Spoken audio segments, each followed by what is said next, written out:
Good morning students, welcome to our channel Pioneer Education Academy. आज हम इस video में आरंभिक नगर के बारे में पढ़ने जा रहे हैं। आपका चैप्टर ये है, चैप्टर नंबर 3। जैसा कि आज हमारे देश में अनेकों मेट्रोपॉलिटन सिटीज मौजूद हैं, जैसे दिल्ली, मुंबई वगैरह हो गए। तो इनकी शुरुआत जो यहाँ से हुई थी वो है हड़प्पा काल के नगरों से। यानी सर्वप्रथम जो नगरों का विकास होना स्टार्ट हुआ वो यहाँ से, सबसे पहले यहाँ नगर विकसित हुए थे। तो जैसा कि पिछले वीडियो में मैंने बता रखा है कि पुरातत्वविद नए नए वस्तुओं, नए नए ज्ञान को अर्जित करने के लिए खनन कार्य करते हैं। तो इसी क्रम में उन्हें हड़प्पा काल के नगरों का ज्ञात हुआ।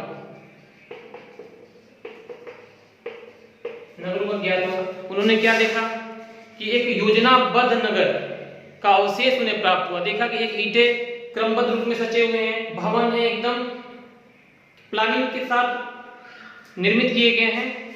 तो उसे जिस स्थल पर सबसे पहले उन्होंने खनन कार्य किया था, जो उन्हें सबसे पहले जहां प्राप्त हुआ था, उस जगह का नाम था हड़प्पा।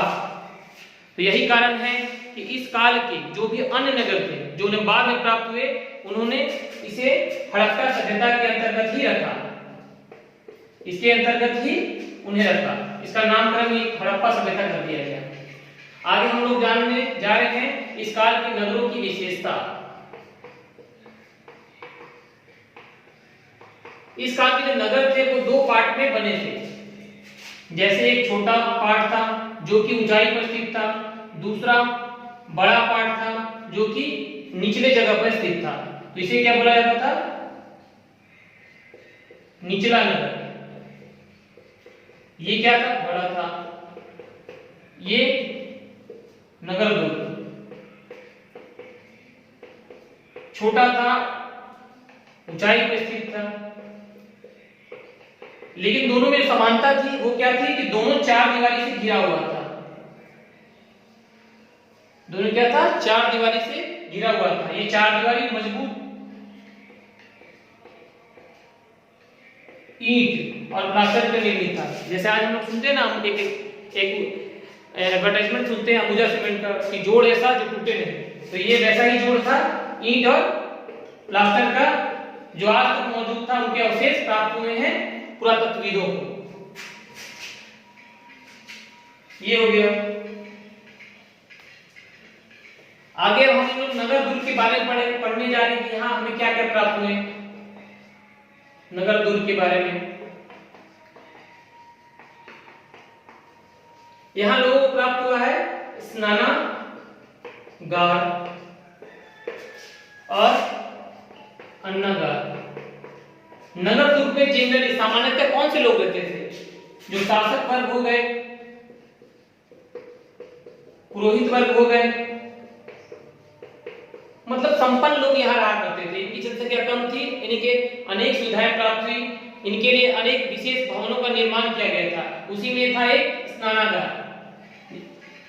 इसे निर्मित क्यों किया गया था? तो इसका उपयोग विशिष्ट अवसर पर, विशिष्ट अवसर जो धार्मिक अवसर होता है,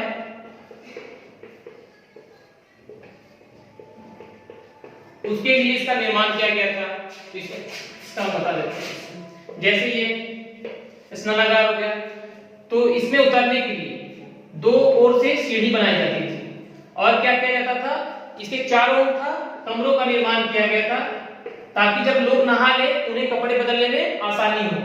और इसका निर्माण किया गया था ईंट प्लास्टर से, ईंट और प्लास्टर किया गया। अब इसमें पानी न रिसे, इसके लिए यहाँ उपयोग किया गया था चारकोल का। इसमें पानी कैसे भरा जाता था? आपको दिमाग में आया कि आज तो हमारे पास मोटर है, बहुत सारी सुविधाएं हैं, लेकिन उस जमाने में इसमें लोग पानी कैसे भरते थे? तो कुएं से निकालकर। और जब उनका उपयोग समाप्त हो जाता था तो वे इसे बाहर निकाल देते थे। अन्नागार था, यहाँ पर अन्न का भंडार रखा जाता था, ताकि आपात स्थिति में उन्हें अन्न की कमी महसूस न हो, इसके लिए उन्हें जूझना न पड़े। अब और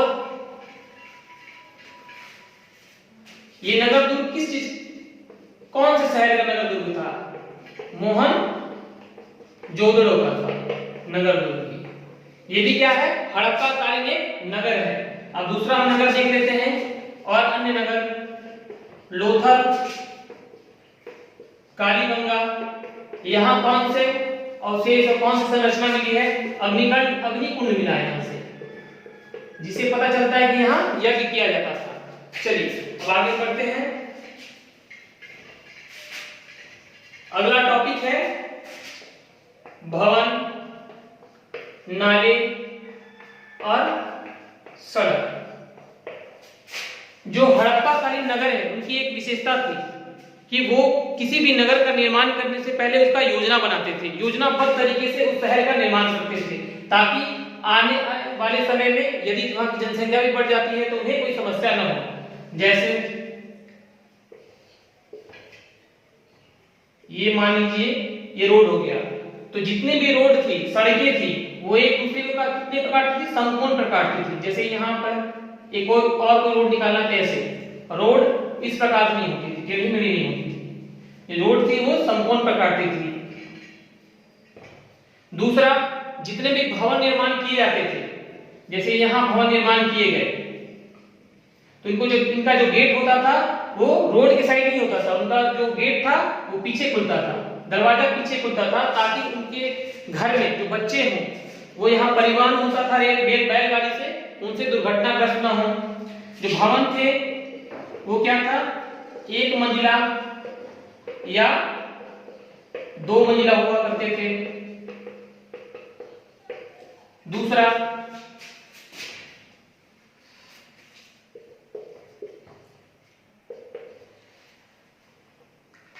भवन बनाए जाते थे, उसमें होते थे बीच में आंगन, उसके चारों ओर कमरे होते थे। बीच में, जैसे आज हम लोग गांव में देखते हैं कि बीच में एक आंगन होता है, उसके चारों ओर कमरे होते थे। हर एक घर में स्नानागार, एक अलग स्नान घर होता था, ताकि लोगों को खुले में न नहाना पड़े। कुएं मौजूद थे।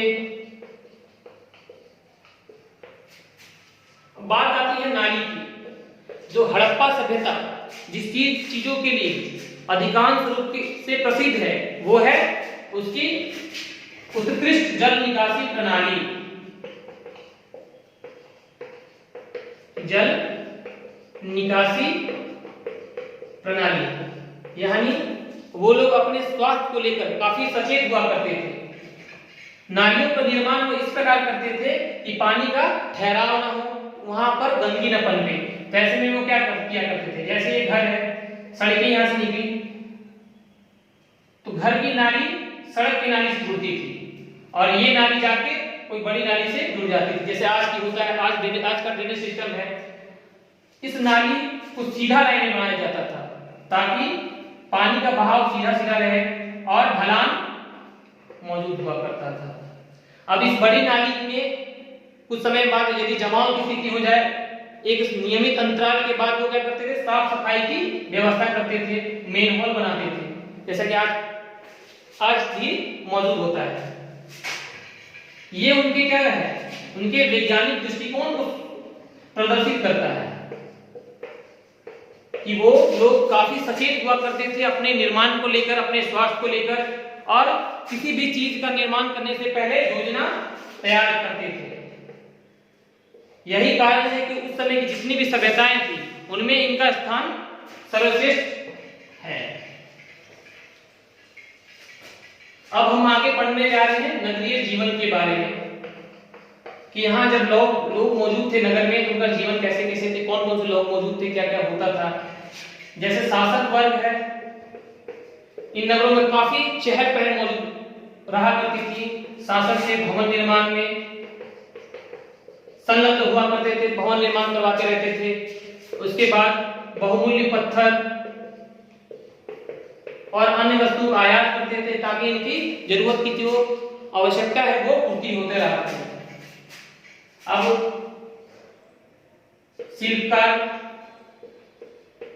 या कारीगर हो गए, ये क्या करते थे? उद्योग या अपने घरों पर चीजों का, वस्तुओं का निर्माण करते थे और उन्हें बेचते थे। उसके बाद यहाँ पर खेल खिलौने के उद्योग मौजूद थे, अन्य वस्तुओं का, जैसे मनका हो गया, व्यापारी व्यापार में संलग्न हुआ करते थे, लिपिक मौजूद थे। ये लिपिक का किन लिपिक का कार्य था? मुहर पर लिपि का निर्माण करना, या अन्य जगह है जहां पर ये लिपियों का निर्माण करते थे। तो इस प्रकार से नगर का जीवन सुचारू रूप से चलता रहता था और लोग एक दूसरे से अंतर संबंधित थे। अब हम पढ़ने जा रहे हैं नगर और नए शिल्प।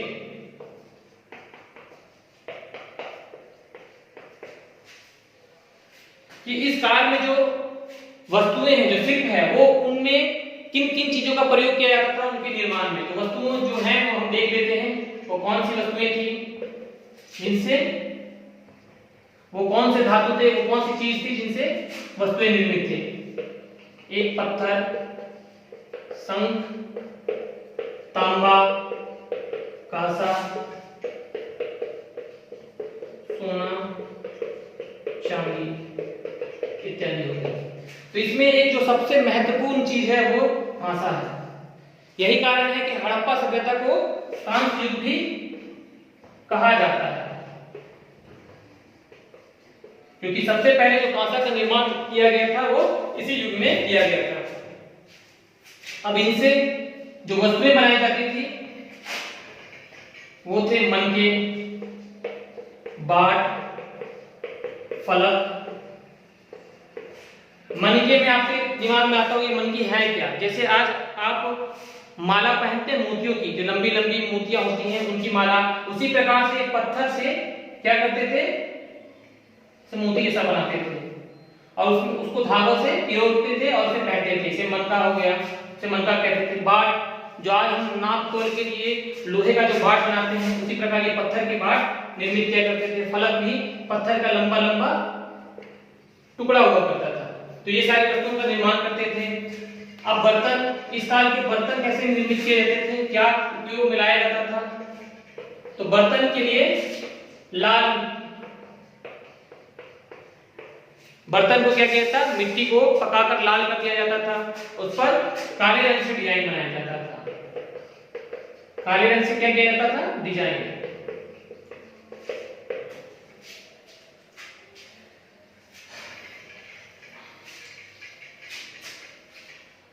अब एक और चीज कि इस काल में जो सबसे पहले कपास की खेती की गई थी वो कहां की गई थी? मेहरगढ़ में। 7000 साल पहले जो कपास की खेती की शुरुआत हुई थी मेहरगढ़ में। इस प्लेस से, इस स्थान से तो आप बेहतर तरीके से परिचित होंगे। मैंने आपको बताया था कहां था ये था पाकिस्तान और अफगानिस्तान की सीमा के पास में, यह पाकिस्तान में मौजूद था, जहां सबसे पहले कृषि की शुरुआत की गई थी। मैंने आपको पिछले क्लास में बता रखा है। तो इस प्रकार कपास की जानकारी थी लोगों को पहले ही थी, वो निरंतर रूप से चलती रही और ये हड़प्पा काल के लोगों को भी इस बात की जानकारी हो गई और उन्होंने वस्त्रों का निर्माण किया है। तो यही कारण है कि मोहनजोदड़ो से जो कपड़े हैं, कपड़े के टुकड़े के अवशेष प्राप्त हुए वस्तुओं में चिपके हुए।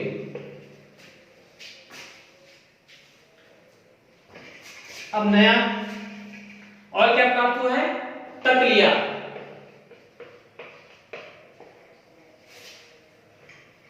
ये तकलिया, जैसे आज धागा होता है, उसको धागा का लपेटने के लिए जो प्रयोग लाया जाता है उसको बोलते हैं तकलिया। ये किससे बनी हुई होती थी? ये बनी हुई होती थी पक्की मिट्टी से और फेयंस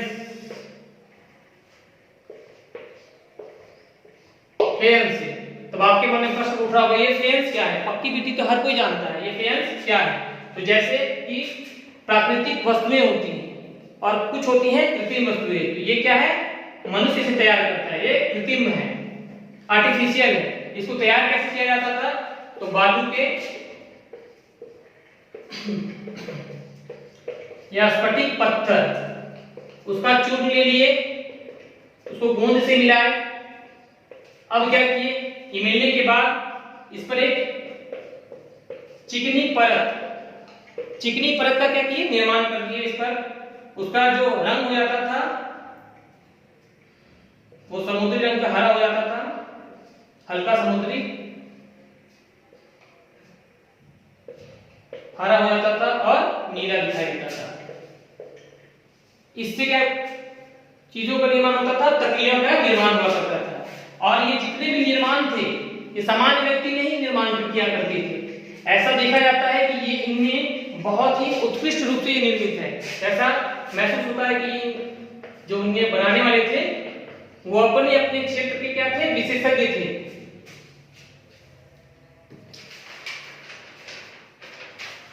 अब हम आगे पढ़ने जा रहे हैं कच्चा माल क्या होता है।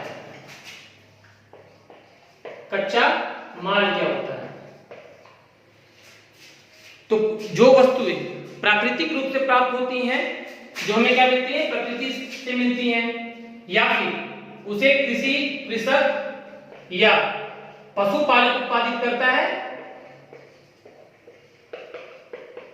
उसे हम क्या कहते हैं, कच्चा माल कहते हैं। जैसा कि हम एग्जांपल ले सकते हैं कि ये कच्चा माल कैसे, कोई भी धातु है, लोहा, कुछ भी, लोहा ले लीजिए आप, तांबा ले लीजिए, उसका जो निष्कर्षण होता है वो किससे होता है, उसके कच्चे माल से, जिसे हम बोलते हैं लोह अयस्क, धातु अयस्क से इन चीजों का निर्माण होता है। जैसे वस्त्र हो गया, कोई कपड़ा बनाए, उसका जो कच्चा माल होगा वो क्या होगा, वो होगा कपास। अब हम जान लेते हैं कि उस समय चीजों का, इस काल के जो लोग थे वो वस्तुओं का निर्माण के लिए जो कच्चे माल थे उनका आयात किया करते थे, आयात किया करते थे।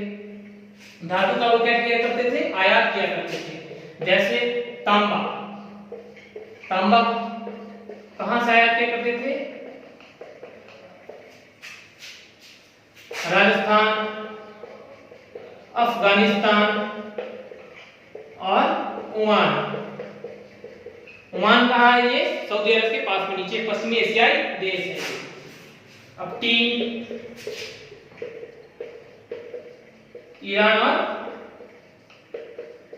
अफगानिस्तान।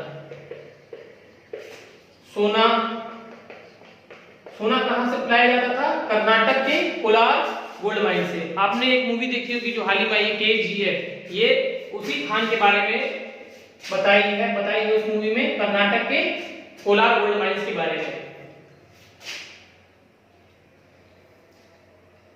तांबा और टीन को मिलाकर कांसा का निर्माण किया था यहाँ के विशेषज्ञों ने, यहाँ के वैज्ञानिकों ने, और एक नई धातुओं का उदय हुआ था।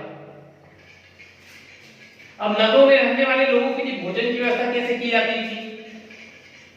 जैसे उस समय के सारे लोग शहर में नहीं रहा करते थे बल्कि गांव में भी मौजूद थे, तो जो गांव में मौजूद लोग थे उनका भोजन कहां से आता था, जो वो खुद उत्पादित करते थे अपना भोजन, और जबकि जो शहर में मौजूद थे उनका जो भोजन था वो गांव से आया करता था। तो गांव के लोग क्या क्या उत्पादित करते थे, तो उस समय के जो लोग थे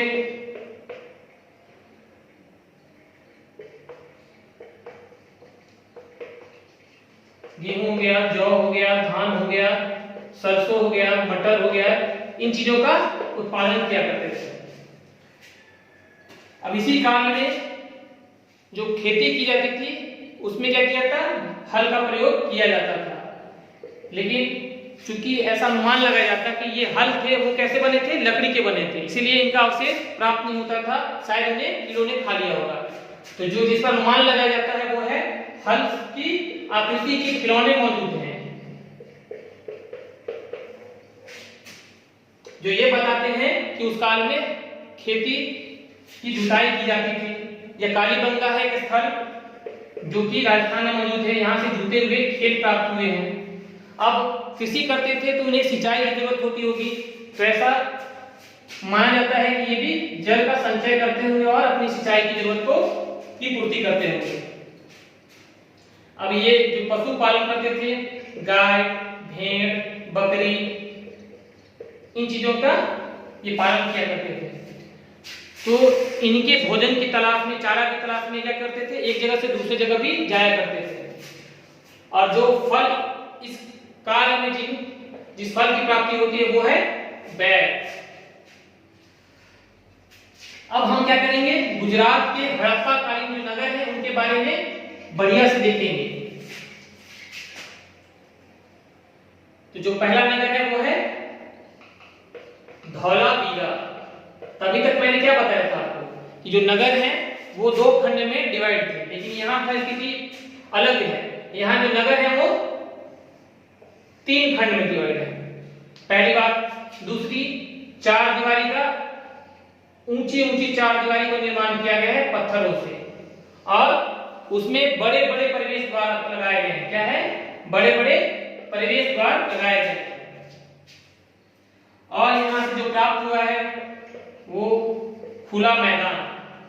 जैसा कि आज हम लोग विवाह शादी करते हैं, सार्वजनिक कार्यक्रम आयोजित करते हैं, तो हमें बड़े मैदान की जरूरत होती है। तो उसी प्रकार से उस शहर में क्या खुला मैदान मौजूद था, ताकि वो अपने लोग अपनी जरूरत पूरी कर सकें।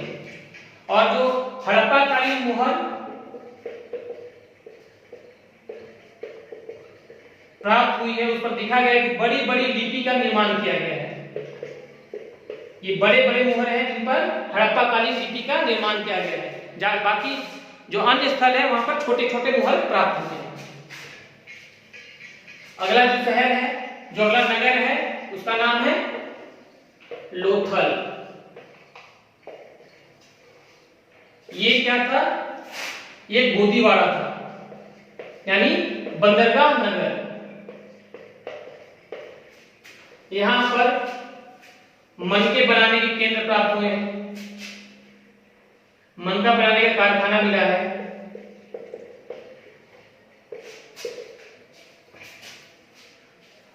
और क्या पत्थर, शंख,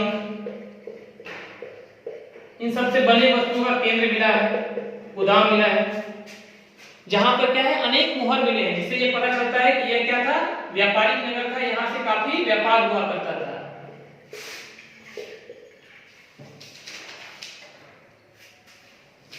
अब हम पढ़ेंगे कि इस सभ्यता का, इन नगरों का अंत कैसे हुआ।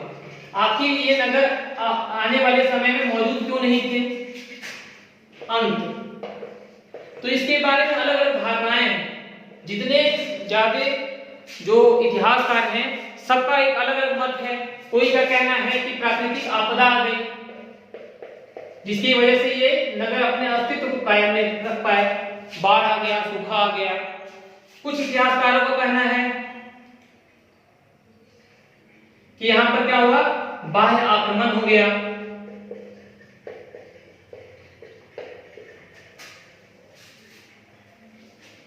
क्या हुआ, बाह्य आर्यों का यहां पर आक्रमण हो गया, जिसके कारण इन नगरों का अवसान हो गया। तो जैसे जैसे जो पुरातत्वविद हैं वो खुदाई करते जाते हैं, नए नए तथ्य निकलकर सामने आते चले जाते हैं। तो ये इतिहास अभी तक पूरा फिक्स नहीं हुआ, अभी तक यह है परिवर्तित होता चला आ रहा है, नई नई हमें जानकारियां मिलती चली जा रही हैं। तो चलिए आज के टॉपिक हम यहीं समापन करते हैं और नेक्स्ट वीडियो में मिलते हैं नए टॉपिक के साथ।